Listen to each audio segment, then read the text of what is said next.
When people think of the fall of the Roman Empire, images of barbarian invasions, disintegrating legions, or poisonous intrigues in marble halls often come to mind. But great empires rarely collapse solely from outside blows. Decay usually starts from within, and the most potent and obvious trigger of that internal decay has always been money. What truly undermined Rome was not just invasions or political corruption, but the collapse of its own currency, a lesson that still matters for any modern economy that believes it can tamper with money without consequence. For centuries, the backbone of Rome's economy was the silver denarius. Nearly pure silver, this coin circulated with confidence across the empire. Soldiers were paid in it, people saved it, and merchants demanded it. The denarius was more than currency.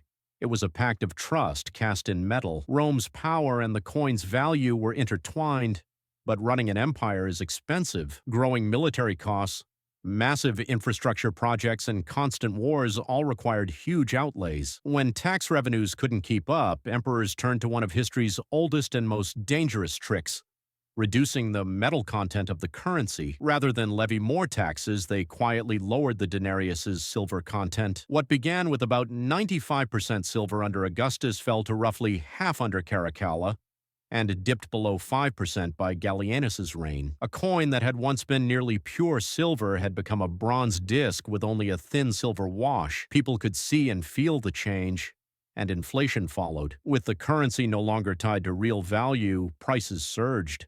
This was not an abstract problem. It ruined millions of lives. Soldiers demanded higher pay. Merchants refused debased coins and turned to gold or barter, and local economies frayed as trust evaporated. As confidence fell, emperors minted more and cheaper coins, hoping volume would substitute for value. That cycle slowly but surely strangled Rome's economy. The process reached its peak during the crisis of the 3rd century. For almost 50 years, Rome endured invasions, plagues, civil wars, and total economic breakdown. Emperors came and went, often murdered within months. Behind the political chaos lay a broken fiscal system. Taxes were collected in ever weaker coins, farmers abandoned their land to escape burdensome levies, and trade networks unraveled. Desperate rulers tried hard measures, price controls, forced labor, harsh decrees, but none worked. In 301, Emperor Diocletian issued his edict on maximum prices to fix the cost of thousands of goods and services. Violators faced the death penalty, but laws could not restore value to a ruined currency. Black markets flourished and official trade collapsed. Ultimately, Rome abandoned the denarius. Constantine introduced the solidus, a consistent gold coin, which helped stabilize the Eastern Empire for centuries. But by then, the Western Empire's economic core was irreparably weakened. What does this tell us? When money loses its credibility, empires fall. Rome thought it could fool its people with coins that looked the same but were worth far less. Modern governments have used similar tactics: printing money, manipulating interest rates, or inflating away debt, and the outcome is often the same. Ordinary people bear the cost, savings are wiped out, and public trust disintegrates. History did not stop with Rome.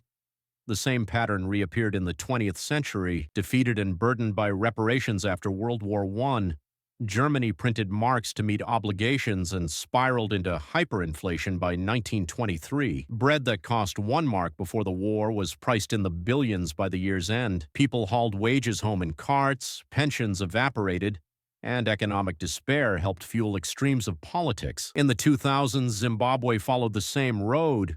Production fell, debts mounted, and the government turned to the printing press. By 2008, inflation had reached incomprehensible levels, the currency collapsed, and people were forced to trade in US dollars or South African rand. Time and again, governments tried to paper over reality, and the public paid the price. That pattern persists today. In 1971, the United States abandoned the gold standard, and the dollar ceased to be tied to a physical anchor. It became a fiat currency backed by faith in the state. From that moment, the temptation to spend beyond means grew. Debt swelled, money supplies expanded, and inflation became a permanent factor in the economy. We may not be hauling wheelbarrows of cash around, but purchasing power has steadily eroded. Governments routinely dress up inflation as growth, sell debt as investment, and trumpet rising wages or stock markets as proof of prosperity, even though most people own little or none of those financial assets. Like Rome's emperors, they insist everything is fine while quietly extracting value from each note, coin, and paycheck. The difference now is scale.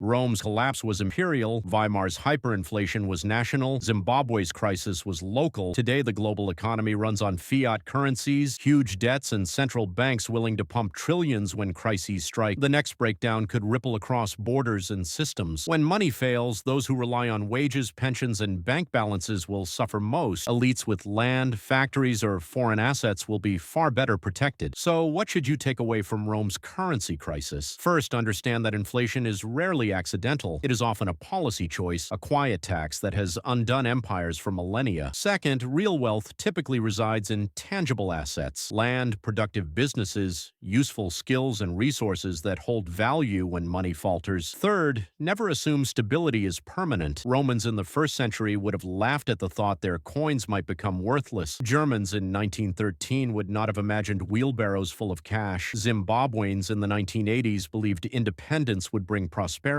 Yet in each case, the same lesson played out. Financial systems can corrode slowly and then fail abruptly. Contracts break down, trade grinds to a halt. Armies dissolve and governments lose legitimacy. The invaders at the gates may deal the final blow, but the fatal wound often comes from inside the treasury. History doesn't repeat itself exactly, but if you don't learn from it, it can crush you. Rome's currency crisis wasn't just about bad emperors or greedy elites. It was a story about how power can corrode money, and that fragility endures. If this perspective resonated with you, subscribe. History has answers, and I'll show you where to look.